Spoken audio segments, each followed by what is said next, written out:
Subscribe कीजिए हमारे channel को और बेल आइकॉन को प्रेस कीजिए।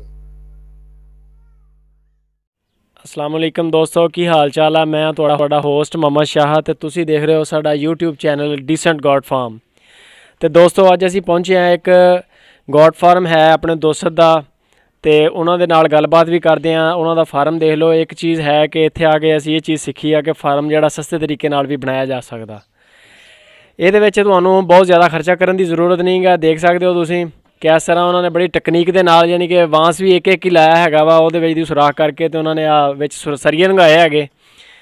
तो बहुत प्यारा तरीका है। अंदरों जानवर छोटा भी नहीं बाहर आएगा तो वड्डा भी नहीं आ सकता।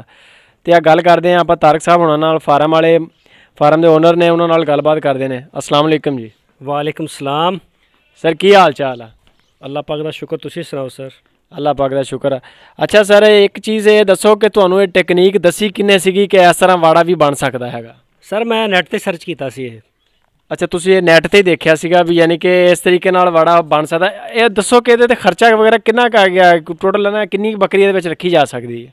वैसे मेरे एक दोस्त है सी, उन्होंने ना ये बनाया सी, उन्होंने इत्थे लाया सी वांस। अच्छा। तो वो वांस जिहड़े सी इत्थों मतलब वो बहुत जल्दी खराब हो जांदे सी, डिग भी जांदे सी, थल्ले नूं ढिल्ले रहिंदे सी। ठीक है। फिर मैनू एक बंदे ने कहा कि तू ना इत्थे 2 सूत्र दा सरिया लगा दे। मैं सरिया ठीक हो गया। मैं सरिया लगाता, हुण ये बड़ा मजबूत हो गया, इहनूं कुछ भी नहीं हुंदा। ठीक हो गया। तो अपने इहदे विच वाड़े दे विच किन्ने क जानवर रखे जा सकदे और कितनी जगह है तकरीबन? ये तकरीबन अद्धा क मरला हैगा ते इहदे विच तकरीबन 10 बकरियां रखियां जा सकदियां वड्डियां।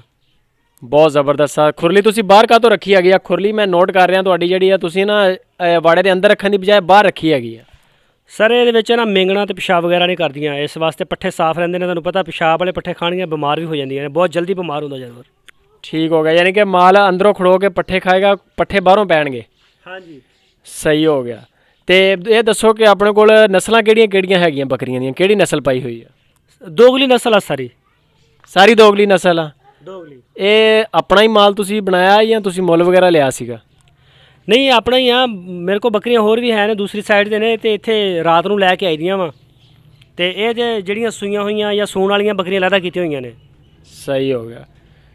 ठीक हो गया दोस्तों, तुसीं साडे चैनल नूं सबसक्राइब भी लाजमी करना ते वीडियो नूं लाइक कॉमेंट लाजमी करना हैगा। इंशाल्लाह तुहानूं इस तरह असीं वधिया फार्म दिखावांगे। आ बंदे ने बहुत अच्छी टेक्नीक लाई है तारक भाई उन्होंने, देख सकते हो तुसीं। खुरली उन्होंने बाहर रखी हैगी आ ते आप यानी कि माल अंदरों खड़ो के पट्ठे खाएगा। ਉਹਦੇ ਵਿੱਚ ना ਤੁਹਾਡਾ जानवर ਜਿਹੜੇ ਆ ਉਹ पेशाब वगैरह नहीं कर सकते, खुरली 'ਚ मेंगना नहीं कर सकते। इस शहद की ना बड़ी बचत होएगी, पट्ठा भी साफ रहेगा ना, ख़राब नहीं होएगा। और वो जगह भी बड़ी थोड़ी जी कवर की है, लेकिन यह है कि वो खुरली अंदर आ लेंदे होर अड़िका लग जाना सी।